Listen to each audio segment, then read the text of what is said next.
Iya, bagus pertanyaannya. Namanya siapa? Fadlul. Ya, Fadlul. Bagus, pertanyaannya bagus. Sifat pendendam, ya. Oke, sebelum uraikan lebih lanjut, ada yang mau menjawab atau mungkin membacakan? Ya, silakan, namanya siapa, Nak? Ya, ada, silakan, Nak. Dibacakan dulu apa itu? Dendam artinya balasan jahat atau keji dari seseorang kepada orang lain terhadap kejadian masalah yang telah terjadi atau berlalu. Orangnya disebut pendendam. Iya. Pendendam itu berarti ada sesuatu penyakit dalam dirinya yang sebenarnya masalahnya itu masalah yang lama, masalah yang sudah lalu. Timbul dalam dirinya perasaan-perasaan yang nggak bagus sehingga nanti akan muncul dalam dirinya itu sesuatu hal yang kurang bagus terhadap seseorang karena penyakit yang lama. Rasa tidak senang kepada orang lain dalam kurun waktu yang sangat lama muncul. Itulah yang namanya pendendam. Itu ya, pendendam. Pendendam ini biasanya orang-orang seperti ini punya sifat-sifat yang memang jauh dari ajaran Islam. Nah, orang-orang yang punya sifat pendendam biasanya hidupnya susah. Kemudian dia akan dijauhi banyak teman. Kemudian perawakannya itu tidak menyenangkan.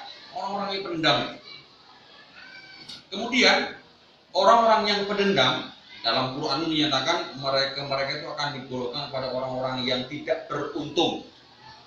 Padahal manusia yang hidup itu pasti banyak yang beruntung. Tetapi orang pendendam tidak banyak beruntung. Gitu ya.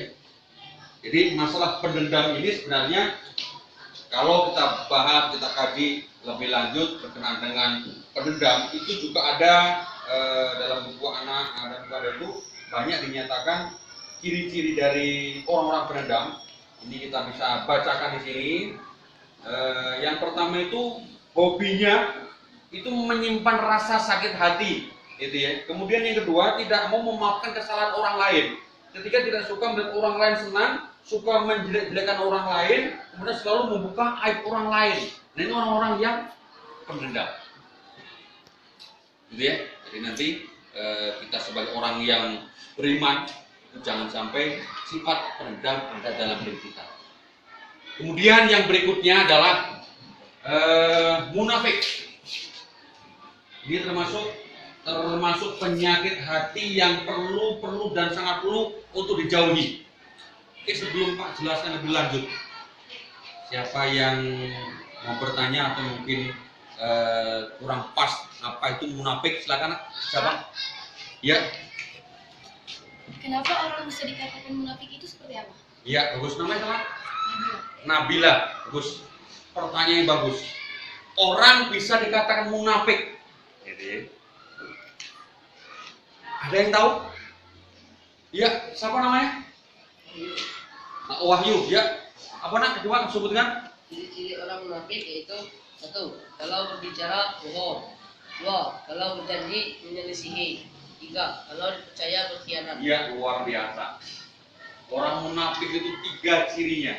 Ya. Kalau dia dipercaya berkhianat, berjanji menyelisihi. Kemudian kalau dia apa tadi? Yang ketiga, kalau dipercaya dia berkhianat, bicara bohong. Nah, orang-orang seperti ini termasuk golongan orang-orang yang ahli neraka. Kalau dipercaya berkhianat, ingat ya, bicara bohong. Kemudian yang ketiga, kalau dia berjanji, ya, berjanji menyelisihi. Nah, orang-orang yang seperti ini kelompok orang-orang kafir, kelompok orang-orang yang nanti akan ditempatkan dalam neraka yang paling bawah. Jangan sampai kita punya penyakit ini. Nah, ini keteladanan seperti ini tidak ada dalam diri Rasul. Kemarin sudah kita jelaskan.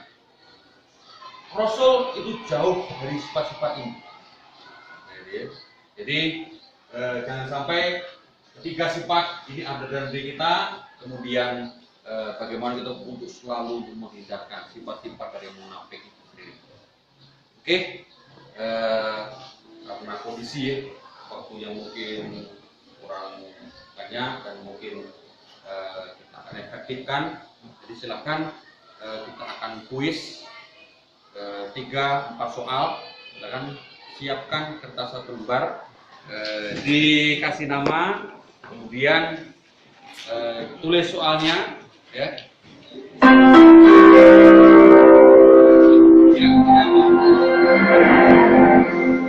Saatnya jam 6 dimulai. It's time to begin the sixth level. Yang Pak minta waktu 5 menit karena tadi sudah ada bel. Langsung soalnya langsung jawab kan ya. Jadi soalnya langsung dikerjakan, jawab langsung. Yang pertama, apa pengertian munafik?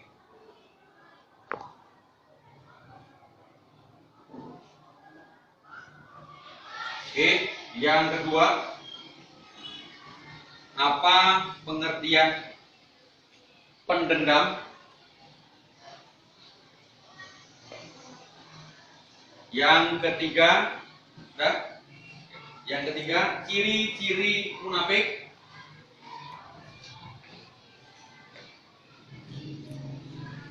Yang keempat, ciri-ciri pendendam.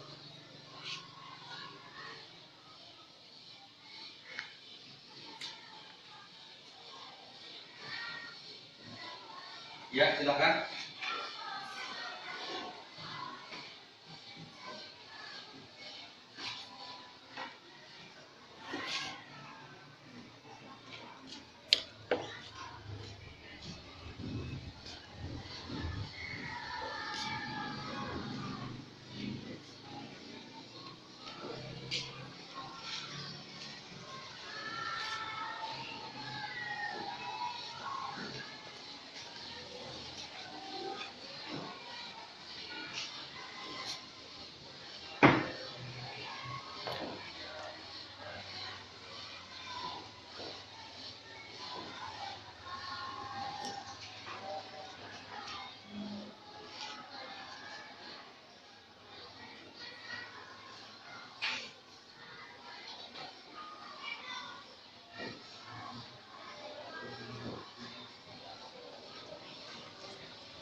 Yang sudah boleh dikumpulkan, silakan yang sudah boleh dikumpulkan. Kemudian yang belum silakan dituliskan dulu, yang sudah langsung ditaruh di atas meja. Silakan taruh di atas meja. Ya.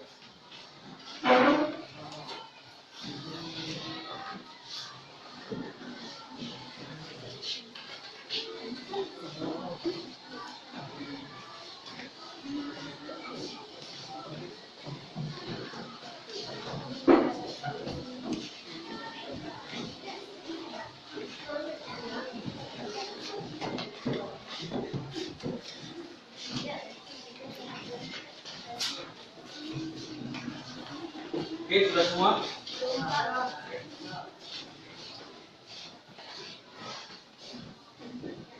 Alhamdulillah, pelajaran hari ini sudah selesai. Kemudian jangan lupa nanti silahkan nanti dibuka pada halaman 159. 159 sampai dengan 162 itu ada pilihan ganda, kemudian esainya ada 5. Silahkan kerjakan di rumah, kemudian minggu depan langsung kumpul. Kita akan proses bersama. Kemudian nanti karena waktunya, jadi kalau ada yang masih bertanya hal-hal yang lebih lain, waktu dan kesempatan dibuka lebar, kapanpun boleh bertanya tentang agama. Oke, hari ini Ayman merasa cukup untuk hari ini. Kalau kurang, nanti kita proses kembali. Oke, kita akhiri dengan bersama-sama membaca doa. Silakan. Doa apa?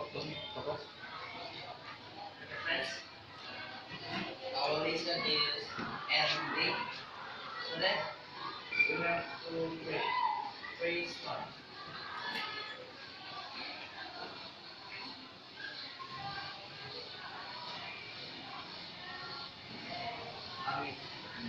Ya, mari akhiri. Billahi taufiq wal hidayah. Assalamualaikum warahmatullahi wabarakatuh. Waalaikumsalam warahmatullahi